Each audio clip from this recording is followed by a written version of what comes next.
ஒரு கவுன்சிலராக கூட தகுதி இல்லாதவர் தாங்க எடப்பாடி பழனிசாமி. நான் சொல்லலங்க. அன்புமணி ராமதாஸ் ஒரு காலத்துல சொன்ன வீடியோ இப்ப ட்ரெண்ட் ஆகுது.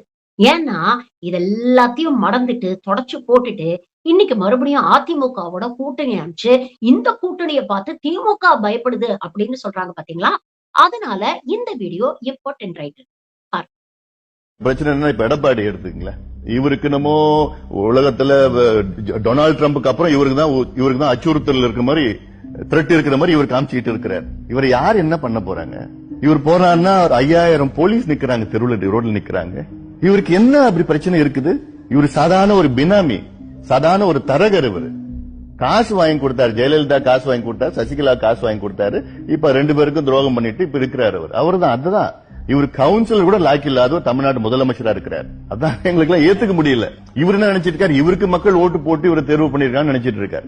ஜெயலலிதா ஓட்டு போட்டாங்க, அது தவறா ஓட்டு போட்டுட்டாங்க. இப்ப ஃபீல் பண்ணிட்டு இருக்காங்க மக்கள் ஏன் ஓட்டு போட்டோன்னு. இவருக்கு இப்போ 5000 போலீஸ் நிக்கிறது, பெண்கள் எல்லாம் வெயில நின்று மழையில நின்று இருக்காங்க. அதெல்லாம் ஏத்துக்க முடியாது. சார் உங்க மேலே கேஸ் போட்டு எவ்வளவு கேஸ் வேணா போட்டேன். அதை பத்தி நாங்கெல்லாம் அரசியல் பொது வாழ்க்கையில இருக்கு, எத்தனை வேணா போட்டு விட்டுரும். அதை பத்தி எங்களுக்கு கவலையே கிடையாது. எங்களுக்கு மக்கள் மத்தியில சேர்க்கணும், இந்த செய்திகள்லாம் சேர்க்கணும். பொலிட்டிஷியன் மேல கேஸ் போட்டா பரவாயில்ல, ஒரு கார்ட்டூனிஸ்ட் இது தவறானது. பாலா மேல